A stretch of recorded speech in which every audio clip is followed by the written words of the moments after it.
Welcome to the Clean Slate with your hosts, Daniel Garza and Carson Phillips, providing you with movie news, reviews, and more. Sit back, relax, and don't forget to go to the concessions to get your popcorn and drinks. For your entertainment, this is the Clean Slate Podcast. Welcome back to the Clean Slate Podcast. My name is Carson Phillips. That's Daniel Garza over there. You guys are our beautiful audience, all 14 of you. Thank you for being here with your beautiful faces. Today we have our final holiday film called The Holiday. Oh, look at that. And this is our second Jack Black film. Yeah, Jack Black is back. Ooh. There you go. Jack Black is back. Jack Black is black. Jack Black is black. Jack's back is black. No, he's very much white, and this movie is, a great Christmas movie that has nothing to do with Christmas. So, yep. Daniel? All right, here we go. So, Amanda lives in L.A. and is a movie trailer editor. My dream job. Iris lives in Surrey and is a journalist. The two decide to swap houses for 2 weeks at Christmas, both trying to forget their troubled love lives until love finds them anyways. Shouldn't it be anyway? No, I guess not. No, it's anyways. Yeah. This movie has a pretty basic plot. Yeah. At first, I was scared when we started it because I thought it was going to be like... Wait, have you ever seen this before? Like Love Actually. No, I've never seen this before. I really enjoy it. Okay. Interesting. But we'll get to that. Rebecca would be so happy. Yeah.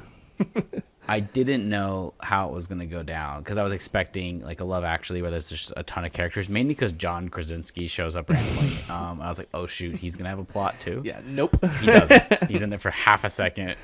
So is Lindsay Lohan, which is funny. Yeah. And James Franco, because the director actually directed Parent Trap. Fun fact. Fun Trap. The Lindsay Lohan Parent Trap movie. Yeah. Which we also have a video or an episode on, so check that out. Plug. But plot-wise, this movie is just two women swap places, basically. They're on a forum where you can trade houses for like a week or something. Yeah. And they're both trying to get away from their problems, specifically around men. Very similar problems in some ways. They've had bad exes, so to speak. And they end up finding love when they were just trying to get away. So, yeah, quite a fun film. Yeah. In my opinion. Cool. All right. Well, going into likes and dislikes, when I first saw this movie, I hated it. Couldn't stand it. Really? Mainly because I hate it's fun, Cameron Diaz. I don't think she's a great actress. I think she's really one note. Kate Winslet actually does really well in this movie. Yeah, and she usually, at this point in time, she was doing more period pieces, so it's kind of cool to see like an early contemporary kind of film. And she does a great job. I actually think Cameron Diaz does a great job, too. But she seems so fake to me. Like, she's that's because she's from L.A. Okay, maybe. But I think it also is probably part of the writing in it. Because the whole aspect that she hasn't cried since her dad died, which forgot about that. Which that part of it is actually really touching, like the story of it. But that whole bit, and then how much they draw it up till the very end when she finds love and she starts bawling her eyes out. I don't know. They sell it too hard for me. I like it, man. But here, okay, let's jump into likes. Since I know. I like Jude Law. Jude Law's great. Rom-com. He's great. He's surprisingly good. Yeah. Jack Black playing against type. So basically Jude Law playing against type and Jack Black playing against type. Excellent performances. And then I like Cameron Diaz and I like Kate Winslet in this. And it kind of has like the vibe of like a 1960s film or 1950s film as far as like the comedy goes and like the style of the film. Yeah. There's like some like a little bit, it's like grounded, but there's a few outlandish things. Yeah. Like she hears like the trailer narration sometimes, which isn't overdone. I actually kind of like the way they do that. So overall, I think the way it's handled is much more like a film from the past. And there's some like cool Hollywood references, like even when they're talking about The Graduate, and then he just like walks in into the movie store. Apparently that was like not supposed to happen, that wasn't planned. He just happened to be like in town and saw that they were filming. Was like, oh, what's going on? So it's kind of cool. I love that kind of stuff. But yeah, so I think really what's great about this film isn't even the writing. The writing is decent, but it's that core cast of characters does such a good job, and that's what made me enjoy it, was them. Yeah. And especially Jack Black was really likable in this movie. Really is. I love him. He's not as... He's a different person. Like crazy as he is in like Nacho Libre, but he's not as like tame as he's like being forced to do it. He has like a really sweet medium in it, which I love.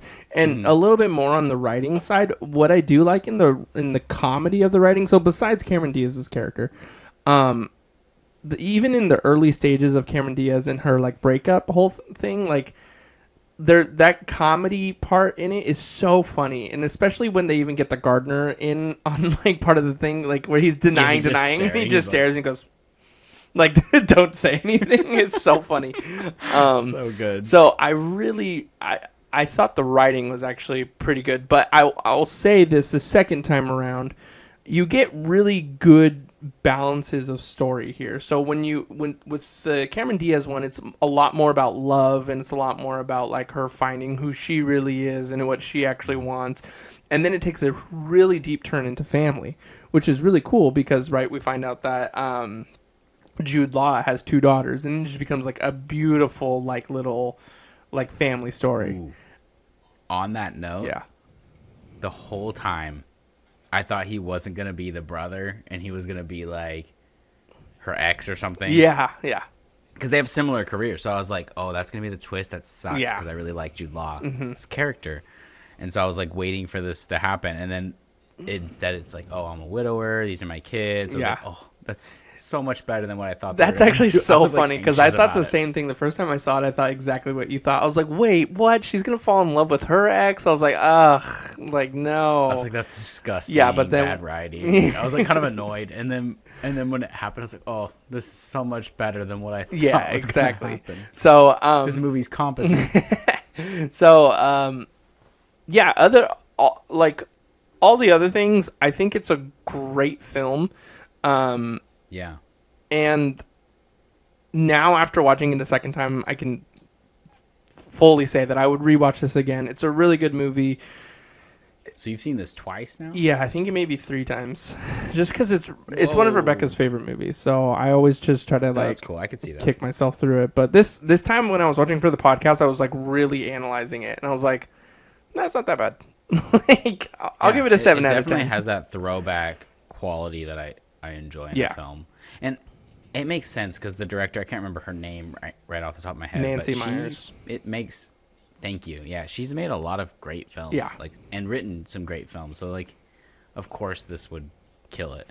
Dislikes, though, nothing to do with Christmas at all. I don't think there's even, like, a Christmas jingle at any point. So I don't know why it's considered Christmassy. But that's my biggest dislike.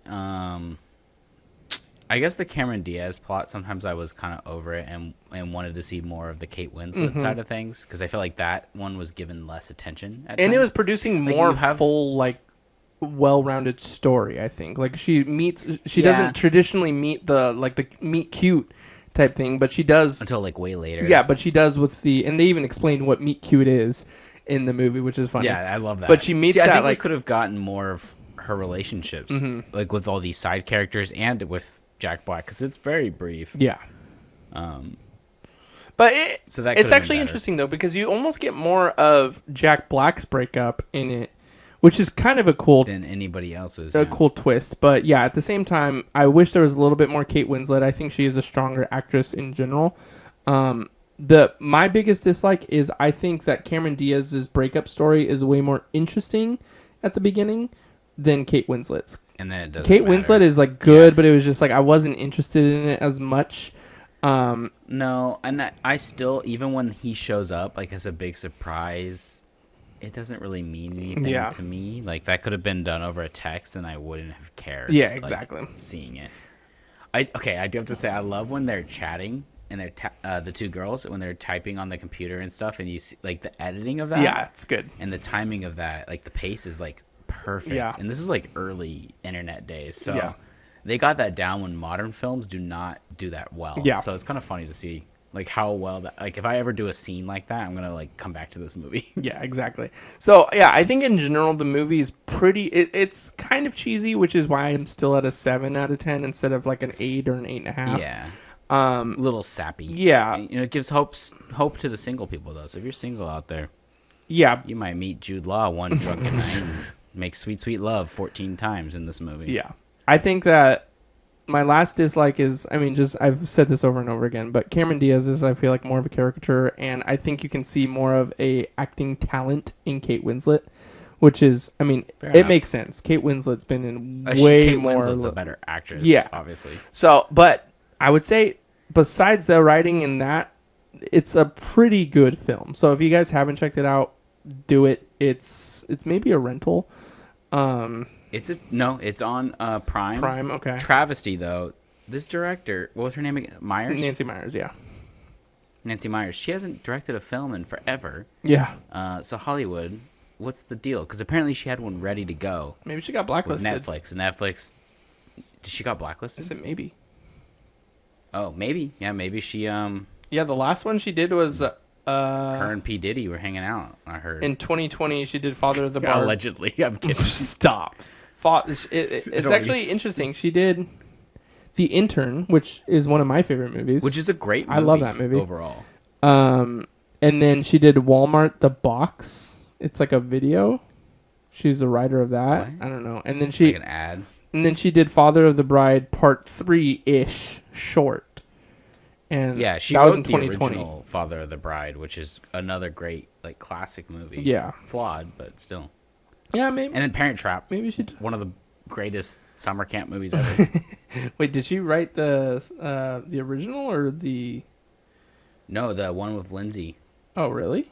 We're on a first name basis.